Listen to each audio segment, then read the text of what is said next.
Good morning student. आज हम अपनी हिंदी व्याकरण पुस्तक के अंतर्गत अर्थ के आधार पर वाक्य भेद का अध्ययन करेंगे। सबसे पहले वाक्य की परिभाषा जानते हैं हम कि वाक्य किसे कहते हैं।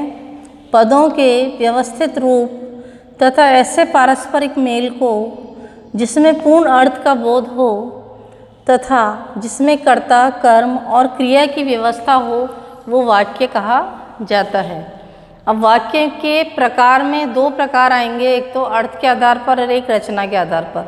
हमारा जो पाठ्यक्रम है 9th का, उसमें अर्थ के आधार पर वाक्य भेद आया है, जबकि रचना के आधार पर वाक्य भेद आपके कक्षा 10th में आएगा। तो हम अर्थ के आधार पर वाक्य भेद कर रहे हैं, तो सबसे पहले हम वाक्य की परिभाषा को जानेंगे कि पदों के ऐसा व्यवस्थित रूप, पदों का ऐसे पारस्परिक मेल जिसमें पूर्ण अर्थ का बोध हो तथा जिसमें कर्ता, कर्म और क्रिया की व्यवस्था हो, वो वाक्य कहा जाता है। अर्थ के आधार पर 8 प्रकार के वाक्य होते हैं। तो सबसे पहले हम देखेंगे कि सबसे पहला वाक्य कौन सा होता है। विधानवाचक वाक्य, जिसे क्या कहा जाता है, विधानवाचक यानी सकारात्मक पक्ष कि ये काम होना है, जिसमें काम का होना बताया जाए, तो ये हो जाएगा सकारात्मक। सबसे पहला जो इसका भेद है अर्थ के आधार पर वाक्य का, वो है विधानवाचक वाक्य। दूसरा देखिए,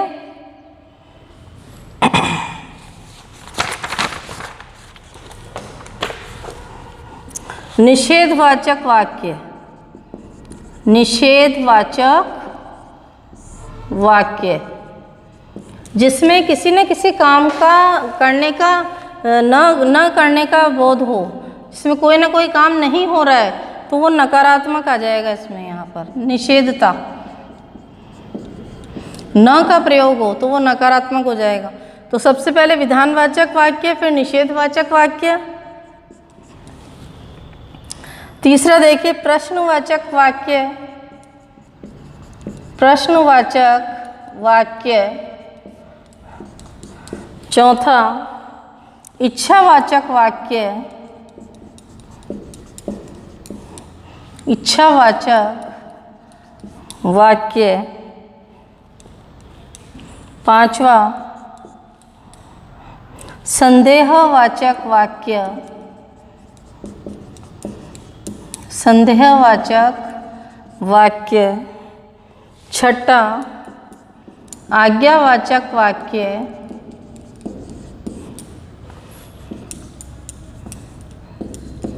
आज्ञावाचक वाक्य। नंबर 7 पे आएगा संकेतवाचक वाक्य। संकेतवाचक वाक्य और विस्मयवाचक वाक्य। विस्मयवाचक वाक्य। तो इस प्रकार से अर्थ के आधार पर 8 प्रकार के वाक्य हो गए। विधानवाचक वाक्य सकारात्मक, जिसमें किसी काम का होना पाया जाता है। निषेधवाचक वाक्य नकारात्मक, जिसमें किसी काम का न होने का बोध हो। प्रश्नवाचक, इच्छावाचक वाक्य, संदेहवाचक वाक्य, आज्ञावाचक वाक्य, संकेतवाचक वाक्य और विस्मयवाचक वाक्य। तो हम उसको विस्तृत रूप में जानते हैं। सबसे पहला हम लेंगे विधानवाचक वाक्य।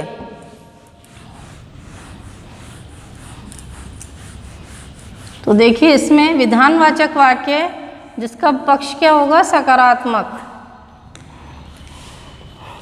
पहला लेंगे हम विधानवाचक वाक्य। अब इसकी परिभाषा देखते हैं। देखिए कि विधानवाचक वाक्य क्या होता है। जिस वाक्य के द्वारा किसी काम का करना, होना या स्थिति का होना पाया जाए तथा जो एक सरल वाक्य हो, जिसमें कर्ता, कर्म और क्रिया हो, उसे विधानवाचक वाक्य कहा जाता है। तो देखिए, जिस वाक्य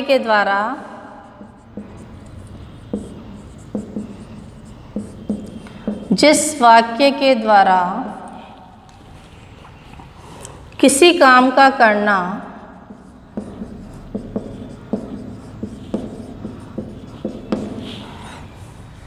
या स्थिति का होना पाया जाए, या स्थिति का होना पाया जाए,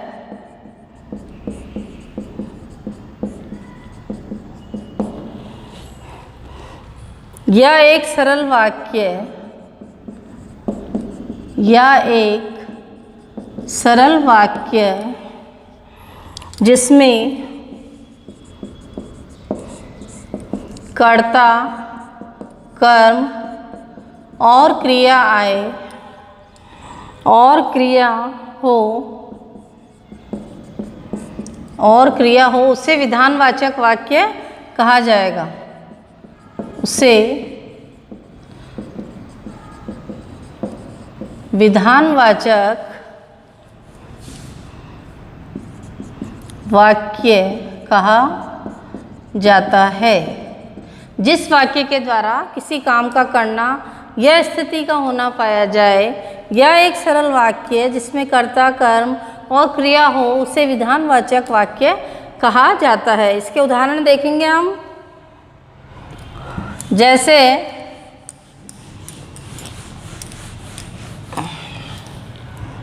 सुरेखा पत्र लिख रही है, सुरेखा पत्र लिख रही है। अब सुरेखा क्या कर रही है? पत्र लिखने का काम कर रही है। तो किसी काम का होना, काम का करना, पत्र लिखने का काम कर रही है। दूसरा देखिए, पृथ्वी गोल है, पृथ्वी गोल है। तो यहाँ पर किसी बात का होना पाया जा रहा है, बात का होना कि पृथ्वी क्या है? गोल है। तो ये भी विधानवाचक के अंतर्गत आएगा। तीसरा देखिए, रमेश बहुत बोलता है, रमेश बहुत बोलता है। तो यहाँ पर कौन सी क्रिया हो रही है? बोलने की क्रिया, बोलने की क्रिया का होना पाया जा रहा है। तो ये भी विधानवाचक के अंतर्गत आएगा। फिर देखिए, राम अक्लमंद है, राम अक्लमंद है। तो यहाँ पर भी उसका अक्लमंद होना, अक्ल का होना।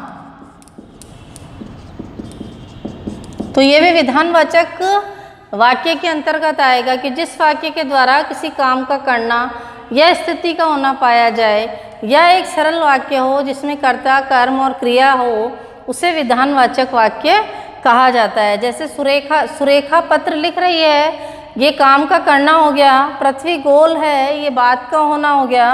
रमेश बहुत बोलता है, ये उसके बोलने की क्रिया हो गई। राम अक्लमंद है, ये अक्ल का होना पाया जाता है। तो ये विधानवाचक यानी सकारात्मक पक्ष के अंतर्गत आएंगे। सेकंड देखिए, निषेधवाचक। अब निषेध यहाँ पर नाम से ही हमको ये परिचय हो रहा है कि इसमें ना का प्रयोग हो रहा है। निषेध यानी क्या होता है? मना करना, ना का प्रयोग हो रहा है। तो इसके उदाहरण और परिभाषा को जानेंगे हम। सेकंड देखिए, निषेधवाचक वाक्य, निषेधवाचक वाक्य जिस वाक्य में किसी काम के न करने, जिस वाक्य में किसी काम के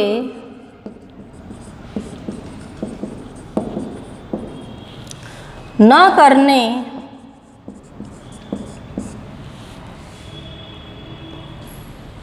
या स्थिति का न होना, स्थिति का न होने का बोध हो, न होने का बोध हो, उसे निषेधवाचक कहते हैं। उसे निषेधवाचक वाक्य कहते हैं। अब इसके उदाहरण देखेंगे। सुरेखा पत्र नहीं लिख रही है। पहला,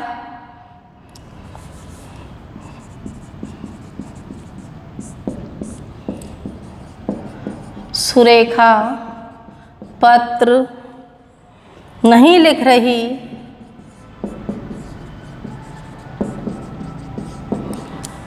सेकंड देखिए इसका उदाहरण, इस काम को मत करिए।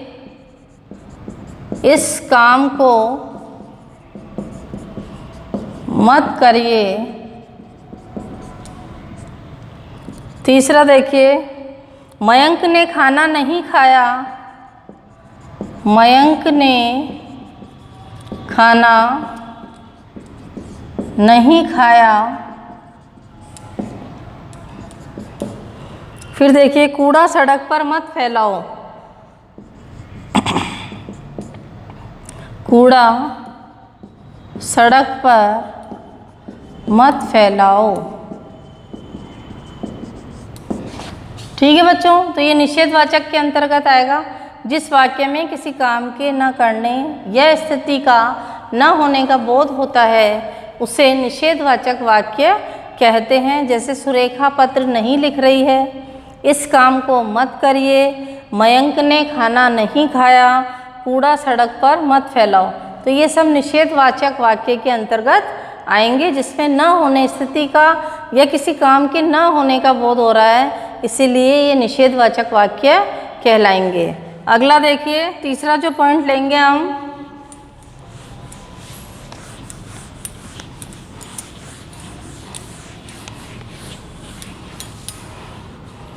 तीसरा है प्रश्नवाचक।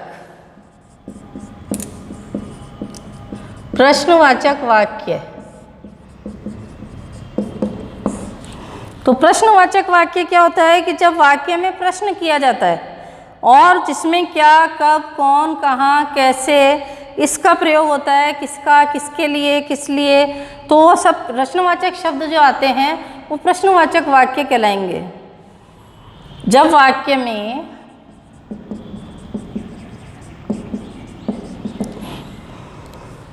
प्रश्न किया जाए, जब वाक्य में प्रश्न किया जाए या जिसमें क्या, कब, कौन, कैसे, कहाँ, किससे, किस लिए आदि प्रश्नवाचक शब्द आए,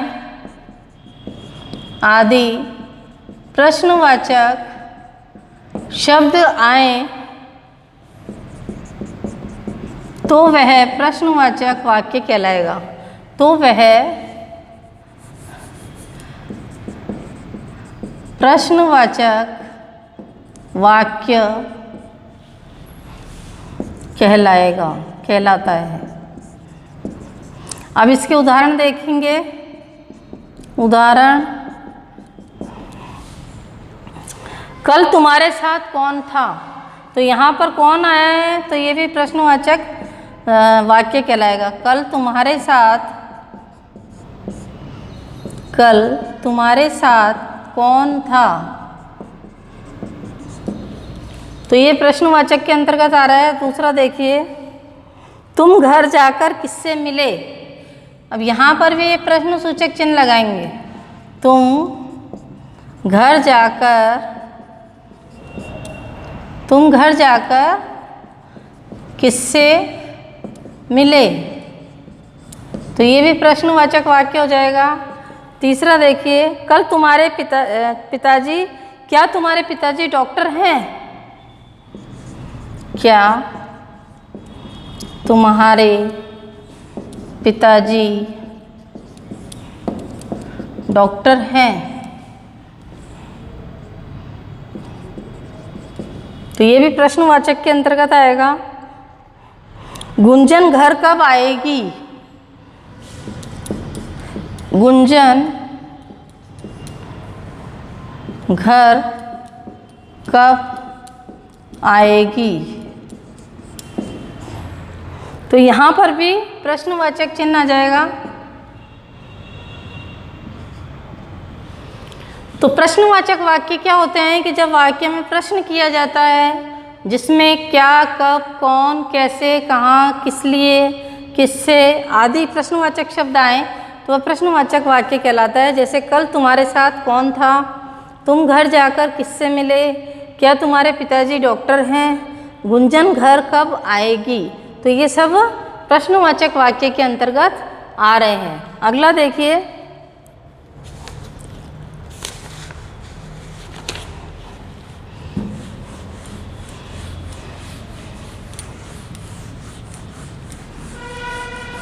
नंबर 4 पे देखेंगे हम।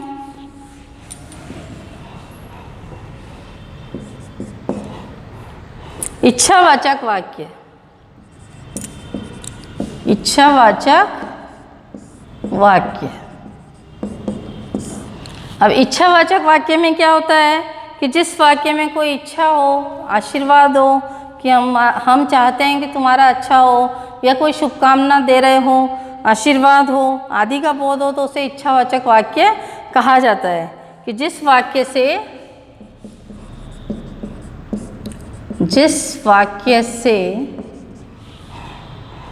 इच्छा, आशीर्वाद,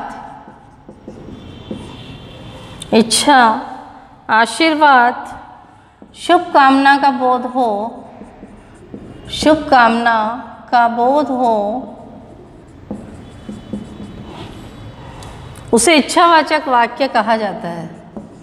उसे इच्छावाचक वाक्य कहा जाता है। अब इसके उदाहरण देखेंगे हम। जैसे आपका जीवन सुखमय हो। पहला देखिए उदाहरण, आपका जीवन सुखमय हो। आपका जीवन सुखमय हो। तो ये शुभ कामना, अच्छी कामना कर रहे हैं हम किसी के लिए, तो ये शुभ कामना के अंतर्गत आएगा। दूसरा देखिए, आयुष्मान भवः, तो ये आशीर्वाद के रूप में आएगा। आयुष्मान भवः, तो ये आशीर्वाद कहलाएगा। तो ये भी इच्छावाचक वाक्य के अंतर्गत आएगा। तीसरा देखिए, ईश्वर सबकी सहायता करे, ये एक आप इच्छा कर रहे हैं। ईश्वर सबकी सहायता करे,